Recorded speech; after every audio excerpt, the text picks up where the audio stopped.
उपस्थित पुण्यात्मा महानुभाव, तीनों लोकों में व विश्व में एकमात्र जिन शासन ऐसा शासन है जिसकी छत्र छाया में आने वाला प्रत्येक भव्य जीव अपनी आत्मा का कल्याण करने में समर्थ होता है। हम और आप सभी श्री जिंद भगवान के पादमूल में बैठकर शुद्ध अंतःकरण से भावना भाते हैं। यह जिन शासन सुचिर काल तक, अनंत काल तक जीवंत और जयवंत रहे, तीर्थंकरों की परंपरा अविरल गतिमान रहे, भव्य जीव अपना कल्याण करते रहें। आगे अब प्रारंभ करते हैं। सारम यत् सर्वसारेषु, सारम यत् सर्वसारेषु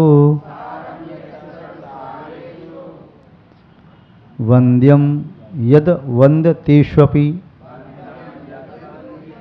वन्द्यं यत् वन्द्यतेष्वपि अनेकान्तमयं वन्दे,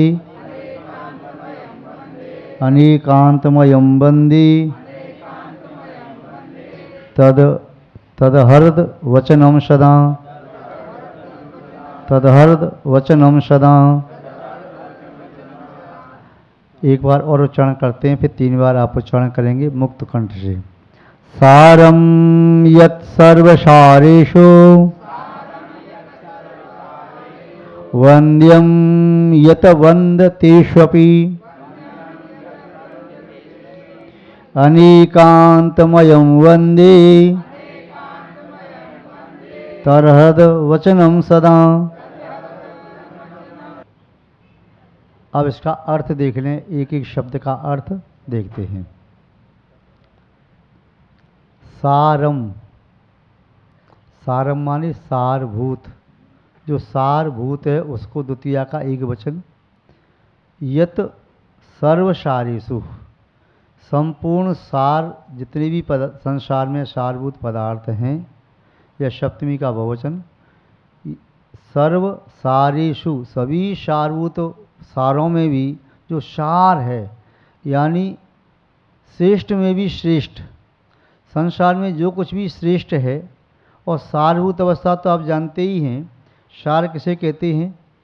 उसका तथ्य, उसका एसेंस, उसका जिष्ट, जो उसका मूल तत्व होता है वो सार कहलाता है। जैसे फलों का सार क्या मानते हैं आप? रस।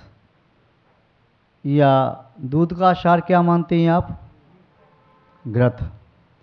चेहरे पर सारभूत क्या है? नेत्र। नेत्रों का भी सार क्या है? विद्यमान ज्योति। घृत में भी सार क्या है? उसका चिकनापन, स्निग्धता। जो रस आदि है मिष्टान पदार्थों का सार क्या है? उसकी मिठास। जल का सार क्या है? उसकी शीतलता। ऐसे ही यहाँ कह रहे संसार में तीनों लोकों में जो कोई भी वस्तु सारभूत हैं, जो कोई भी वचन सारभूत हैं, अच्छे अच्छे वचन हैं, उन सभी वचनों को यदि इकट्ठा कर लिया जाए, उनका भी सार निकाला जाए।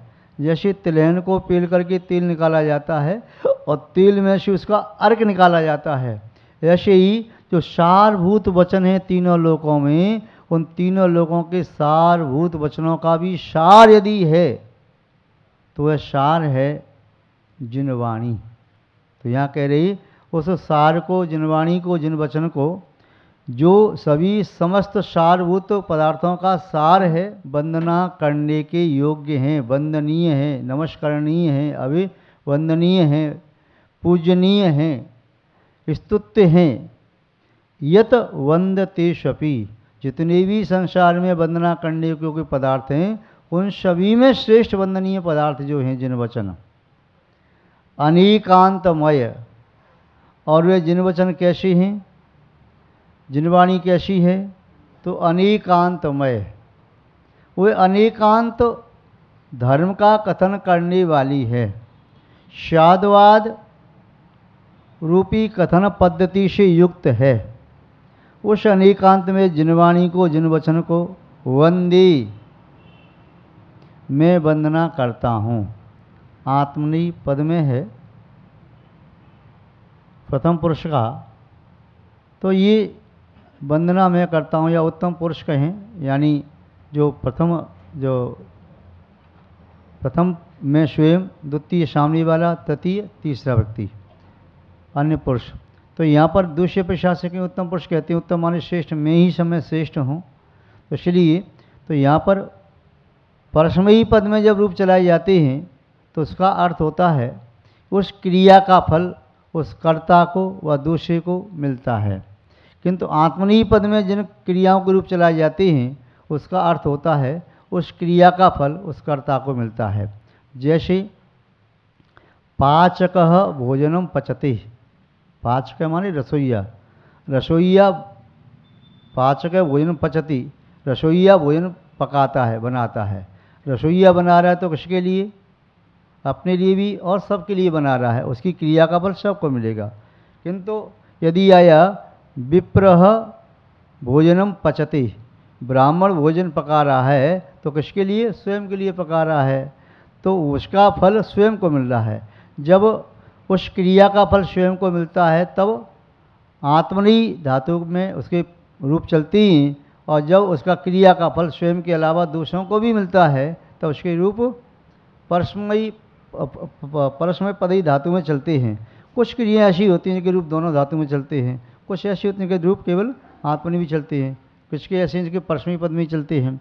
तो यहाँ पर वंदे शब्द कहा, वंदे का अर्थ है उस वंदना का फल मुझे प्राप्त हो, इसलिए मैं वंदना करता हूँ। आप हिंदी में भी ऐसे पढ़ते हैं, विनय पाठ में पढ़ते हैं, क्या पढ़ते हैं? मैं बंधु जिन देव को करियत निर्मल भाव, कर्म वंद के छेदनी और न कछु उपाव। तो यहाँ आपने क्या कहा? मैं बंधु। ये नहीं कहा कि भगवान की वंदना की जाती है, या ये नहीं कहा भगवान की वंदना करना चाहिए, ये नहीं कहा भगवान वंदनीय होते हैं।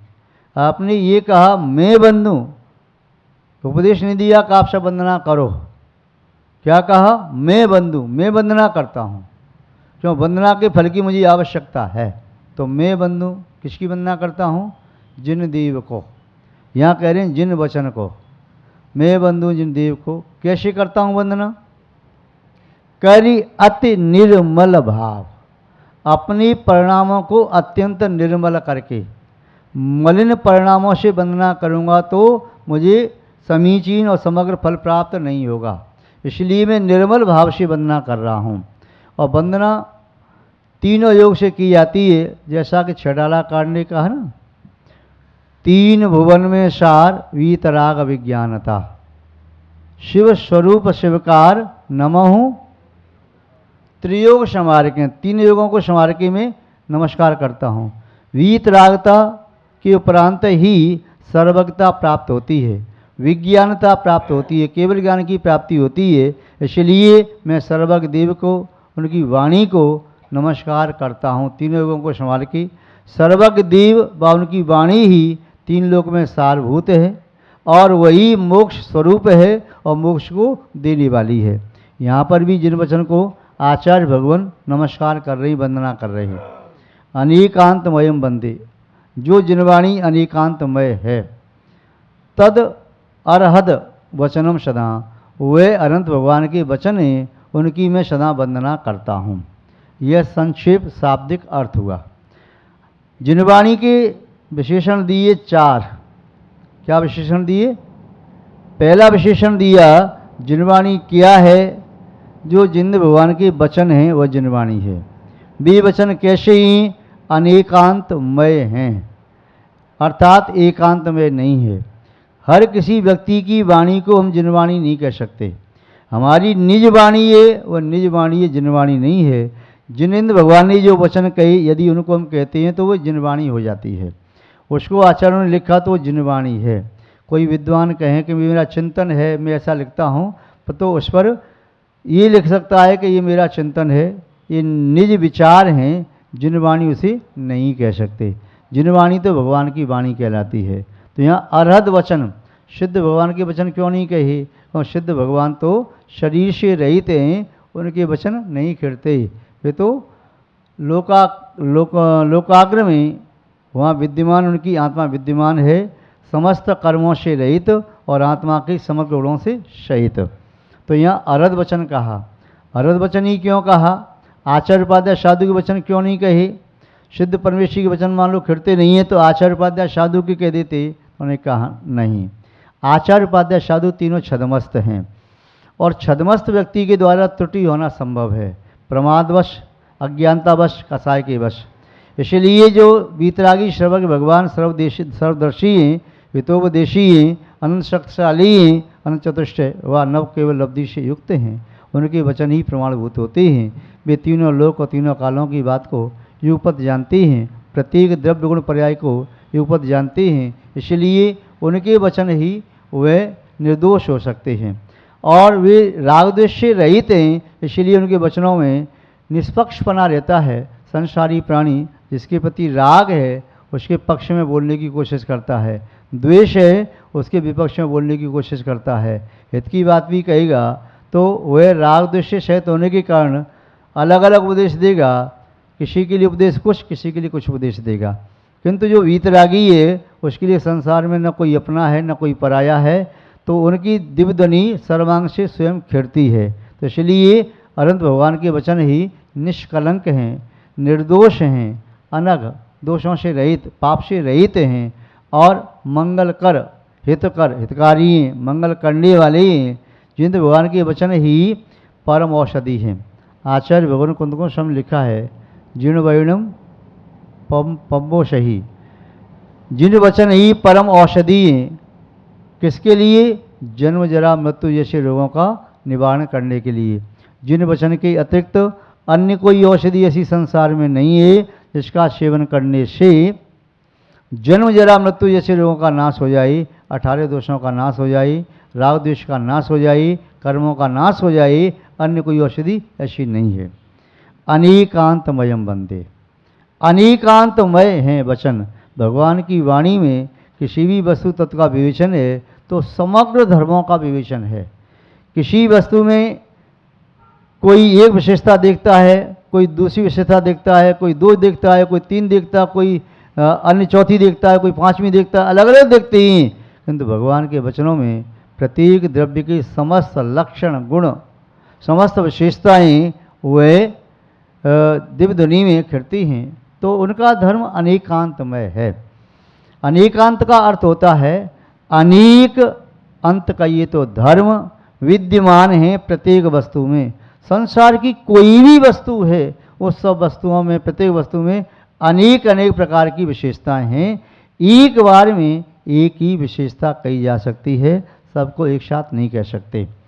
आचार्य अमृतचंद सूरी जी ने पुरुषार्थ सिद्धि उपाय में एक दृष्टांत अच्छा दिया। अनेकांत को नमस्कार करते उन्होंने कहा है कि परमागमस्य बीजम निषिद्ध जात्यंद सिंधुरविधानम शकल नय विलसिता नाम विरोध मथनम नमामिनी कांतम।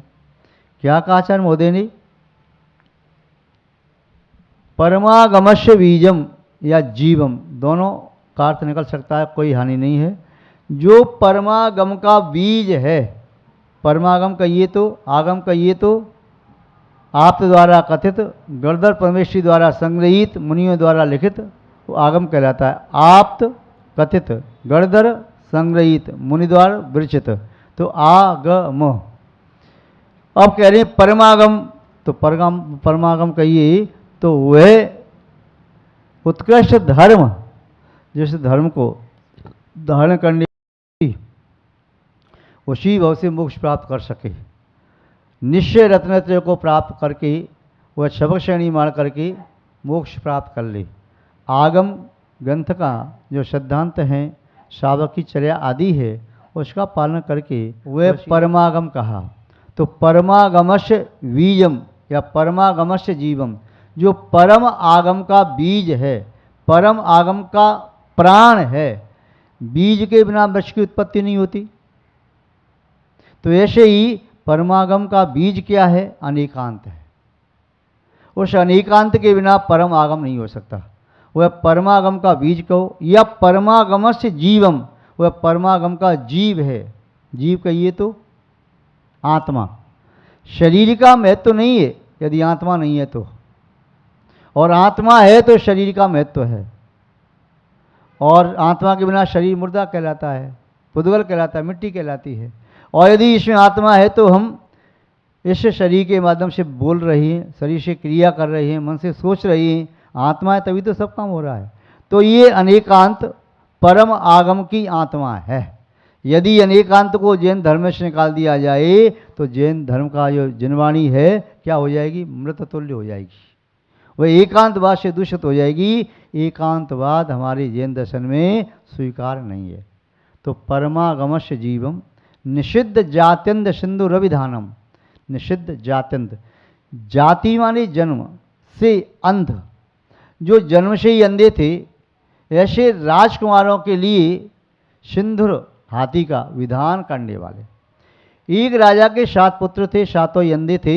उन्होंने एक बार हाथी को देखने की इच्छा व्यक्त की। राजा ने मंत्री से कहा, महामंत्री महोदय आपने हाथी दिखा करके लाइए। महामंत्री 7 राजकुमारों को रथ में बिठा करके ले गई। जहाँ हाथी था, हाथी के पास उनको खड़ा कर दिया और वे राजकुमार हाथी को देखने लगे। आँख तो थी नहीं, तो एक राजकुमार ने हाथी की पूंछ पकड़ी, एक ने सूंड पकड़ी, एक ने पैर पकड़ा, एक ने कान पकड़ा, एक ने उसका दांत पकड़ा, एक ने उसके पेट को पकड़ा। सब कैसे देख रही हैं, ये हाथी है, हाथी यही है ना? हाँ, हाथी यही है।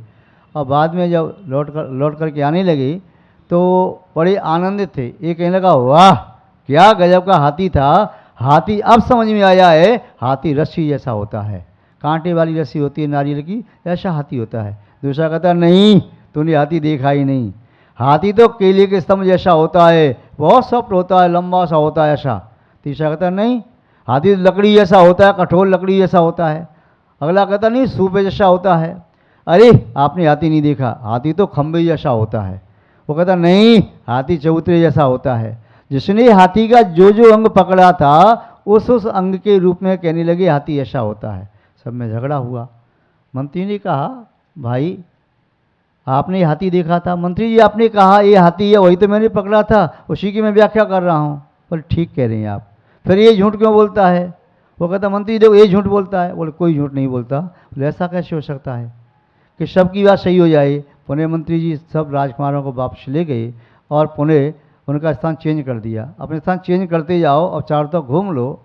जब देख लिया चारों तरफ, बोले अब समझ में आ गया हाथी कैसा होता है? बोले हाँ, हाथी पूंछ की तरफ से देखें तो रस्सी जैसा होता है, सूंड को पकड़ के देखें तो केले के स्तंभ जैसा होता है, और दांत उसका पकड़ लो तो लकड़ी जैसा होता है, पैर को पकड़ो तो वह खंबे जैसा होता है, और कान को पकड़ा तो सूपे जैसा होता है, पेट को पकड़ा तो चबूतरे जैसा होता है। अलग अलग प्रकार के हाथी की व्याख्या अब समझ में आ गई। हाथी एक ही है, विशेषता उसमें अनेक प्रकार की है।